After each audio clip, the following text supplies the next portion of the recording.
Christmas ആഘോഷിക്കുവാൻ, ക്രിസ്തുവിൻ്റെ ജനനം ആഘോഷിക്കുവാൻ നമ്മളെല്ലാവരും വളരെ പ്രാർത്ഥനാപൂർവ്വം ത്യാഗത്തോടെ തയ്യാറെടുത്തുകൊണ്ടിരിക്കുന്ന ദിവസങ്ങളാണല്ലോ കടന്നു പോകുന്നത്. ഇന്ന് നിങ്ങളോടൊത്ത് ഒരു വചനം ധ്യാനിക്കുവാൻ ഞാൻ ആഗ്രഹിക്കുകയാണ്. ലൂക്കാസ്ലിഹായുടെ സുവിശേഷം 2-ാം അധ്യായം 10-11 തിരുവചനം ഇപ്രകാരം നമ്മളോട് പറയുന്നു. ദൂതൻ അവരോട് പറഞ്ഞു, ഭയപ്പെടേണ്ട, ഇതാ സകല ജനത്തിനും വേണ്ടിയുള്ള വലിയ സന്തോഷത്തിൻ്റെ സദ്വാർത്ത ഞാൻ നിങ്ങളെ അറിയിക്കുന്നു. ദാവീദിൻ്റെ പട്ടണത്തിൽ നിങ്ങൾക്കായി ഒരു രക്ഷകൻ, കർത്താവായ ക്രിസ്തു ഇന്ന് ജനിച്ചിരിക്കുന്നു. Praise the Lord. അതെ പ്രിയ സഹോദരങ്ങളെ, നൂറ്റാണ്ടുകളായിട്ട് ദൈവത്തിൻ്റെ രക്ഷ കാത്തിരുന്ന മർത്യരുടെ അടുത്ത് ദൈവം മനുഷ്യനായി ഈ ഭൂമിയിൽ അവതരിച്ചു എന്ന സ്വർഗത്തിൻ്റെ ആ സദ്വാർത്ത ആ കാലഘട്ടത്തിൽ ജീവിച്ചിരുന്നവരിൽ പാവപ്പെട്ടവരായ, രാത്രിയും പകലും ആടുകളെ മേയിച്ച് അവയ്ക്ക് കാവലിരുന്ന ആട്ടിടയന്മാരുടെ അടുത്തേക്ക് ദൈവത്തിൻ്റെ ദൂതൻ അറിയിക്കുന്ന ഒരു മനോഹരമായ ഒരു കാര്യമാണ് നമ്മളിപ്പോൾ കണ്ടത്.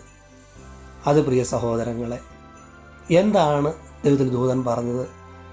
നിങ്ങൾക്കായി ഒരു രക്ഷകൻ, കർത്താവായ ക്രിസ്തു ഇന്ന് ജനിച്ചിരിക്കുന്നു. അതിലേറ്റവും മനോഹരമായിട്ടുള്ളൊരു കാര്യമാണ് ഒരു രക്ഷകൻ. എന്താണ് രക്ഷകൻ്റെ പ്രത്യേകത? രക്ഷിക്കുന്നവൻ, വിടുവിക്കുന്നവൻ, കരുതുന്നവൻ, കാക്കുന്നവൻ എന്നൊക്കെ നമുക്ക് പറയാം, അല്ലേ? അപ്പോൾ ദൈവം മനുഷ്യനായി ഭൂമിയിൽ അവതരിച്ചപ്പോൾ അവിടുത്തെ സ്വർഗീയ സിംഹാസനം വിട്ട് നമ്മളിൽ ഒരുവനായി നമ്മളോടൊത്തായിരിക്കുവാൻ, നമ്മൾ എന്താണ് എന്ന് പൂർണ്ണമായി മനസ്സിലാക്കുവാൻ ദൈവം മനുഷ്യരൂപം എടുത്തു വന്നതല്ലേ ഈശോ. ആ ഈശോ ഇന്ന് ഞാനായിരിക്കുന്ന എൻ്റെ അവസ്ഥയിലേക്ക്, എൻ്റെ വ്യക്തി ജീവിതത്തിലേക്ക്, എൻ്റെ കുടുംബത്തിലേക്ക്, ഞാനായിരിക്കുന്ന സമൂഹത്തിലേക്ക്, എൻ്റെ ശുശ്രൂഷകളിലേക്ക്, എൻ്റെ ഉത്തരവാദിത്തങ്ങളിലേക്ക് കടന്നു വന്നാൽ അവിടത്തേക്ക് വന്നു പിറക്കുവാൻ പറ്റുന്ന ഒരു പുൽക്കൂട് എൻ്റെ ഉള്ളിലുണ്ടോ? ഇല്ലെങ്കിൽ എൻ്റെ പ്രിയ സഹോദര സഹോദരി, നമുക്ക് ഇനിയുള്ള ദിവസങ്ങളിൽ അതിന് വിഘാതമായി നിൽക്കുന്ന എല്ലാം ഒന്ന് എടുത്തു മാറ്റാം. അത് ചിലപ്പോഴും നമ്മുടെ പാപങ്ങളായിരിക്കാം, അതല്ലെങ്കിൽ നമ്മുടെ ഒരു നിസ്സംഗതയായിരിക്കാം, അതുമല്ലെങ്കിൽ ദൈവത്തിന് പ്രാധാന്യം നൽകുവാൻ സാധിക്കാതെ ഞാൻ ലോകത്തിൻ്റെ മോഹങ്ങളുടെ പിന്നാലെ ഇനിയും എന്തൊക്കെയോ നേടിയെടുക്കുവാനുള്ള ആഗ്രഹത്തോടെ ഞാൻ ഓടിയലയുന്നതായിരിക്കാം, അതുമല്ലെങ്കിൽ നിരാശയോടെ, തകർച്ചയോടെ, ഈ ലോകത്തിൽ ആരും എന്നെ മനസ്സിലാക്കുവാനില്ലെന്നും എന്നെ സ്നേഹിക്കുവാനില്ലെന്നും ആർക്കും എന്നെ വേണ്ട എന്നുള്ള ചില ബോധ്യങ്ങളുടെ, ചിന്തകളുടെ പേരിൽ, ജീവിതത്തിൽ അനുഭവിച്ച ചില തിക്താനുഭവങ്ങളുടെ, സങ്കടങ്ങളുടെ പേരിൽ ദൈവത്തിൻ്റെ തിരുമുഖത്തേക്ക് നോക്കുവാൻ പോലും ആഗ്രഹിക്കാതെ അവിടുത്തോട് മറുതലിച്ച് മാറി നിൽക്കുന്ന ഒരവസ്ഥ എനിക്കും നിങ്ങൾക്കും ഉണ്ടാകാം. അങ്ങനെ ഏതെങ്കിലും ഒരു അവസ്ഥയിലൂടെയാണ് പ്രിയ സഹോദര സഹോദരി നീ കടന്നു പോകുന്നതെങ്കിൽ നമുക്ക് ആത്മാർത്ഥമായിട്ടും പ്രാർത്ഥിക്കാം. ജ്ഞാനം 9:10 പറയുന്നത് പോലെ, വിശുദ്ധ സ്വർഗത്തിൽ നിന്ന് അങ്ങയുടെ മഹത്വത്തിൻ്റെ സിംഹാസനത്തിൽ നിന്ന് ജ്ഞാനത്തെ അയച്ചു തരണമേ. അവൾ എന്നോട് വസിക്കുകയും അധ്വാനിക്കുകയും ചെയ്യട്ടെ. അങ്ങനെ അങ്ങയുടെ ഹിതം ഞാൻ മനസ്സിലാക്കട്ടെ. അതേ പ്രിയ സഹോദരങ്ങളെ, അപ്രകാരം പരിശുദ്ധാത്മാവിൻ്റെ ജ്ഞാനം നമ്മളിൽ വന്ന് നിറയുമ്പോൾ നമുക്കും യെശയ്യാ പ്രവാചകന്റെ പുസ്തകത്തിൽ 44:3 പറഞ്ഞതുപോലെ നമുക്കും ഒന്നിച്ചിരുന്ന് പ്രാർത്ഥിക്കുവാൻ, ദൈവത്തിന് മുമ്പിൽ നമ്മളെ തന്നെ പരിപൂർണമായിട്ടും വിട്ടുകൊടുക്കുവാൻ സാധിക്കും.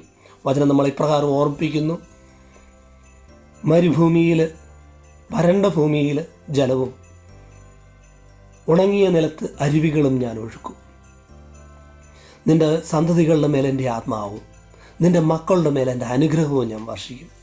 അത് പ്രിയ സഹോദര സഹോദരി, നമ്മളുടെ വരണ്ടുണങ്ങിയ, ഒരു പ്രതീക്ഷയ്ക്കും വകുപ്പില്ലാത്ത അവസ്ഥയിലൂടെയാണ് ഞാനും നിങ്ങളും കടന്നു പോകുന്നതെങ്കിലും ഒരു കാര്യം ഉറപ്പിക്കാം, എന്നെ രക്ഷിക്കുവാൻ, എന്നെ ഏറ്റെടുക്കുവാൻ, എന്നെ വീണ്ടെടുക്കുവാൻ, എന്നെ വിശുദ്ധീകരിക്കുവാൻ, എന്നെ അവിടുത്തേതാക്കുവാൻ എൻ്റെ കർത്താവ് എൻ്റെ ജീവിതത്തിൽ, എൻ്റെ കുടുംബത്തിൽ, എൻ്റെ മക്കളിൽ, എൻ്റെ ജീവിത പങ്കാളിയിൽ, എൻ്റെ ജീവിതത്തിൻ്റെ അവസ്ഥകളിലേക്കെല്ലാം അവിടത്തേക്ക് കടന്നു വരുവാനും എന്നെ വിശുദ്ധീകരിക്കുവാനും എന്നെ ഏറ്റെടുക്കുവാനും എന്നെ അവിടുത്തേതാക്കുവാനും എന്നെ നിത്യത അടപ്പിക്കുവാനും അവിടത്തേക്ക് സാധിക്കും എന്നുള്ളൊരു തികഞ്ഞ ബോധ്യത്തിൽ ദൈവമേ ഇതാ ഞാനെന്ന് പറയുവാൻ പരിശുദ്ധ അമ്മ ഗബ്രിയേൽ ദൂതൻ്റെ മുമ്പിൽ നിന്നതുപോലെ ഇതാ കർത്താവിൻ്റെ ദാസി, നിൻ്റെ വാക്ക് എന്നിൽ നിറവേറട്ടെ എന്ന് പറഞ്ഞതുപോലെ നമുക്കും ഏറ്റു പറയാം, ഇതാ കർത്താവിൻ്റെ ദാസൻ, ഇതാ കർത്താവിൻ്റെ ദാസി, നിൻ്റെ തിരുവചനം എന്നിൽ നിറവേറട്ടെ എന്ന്.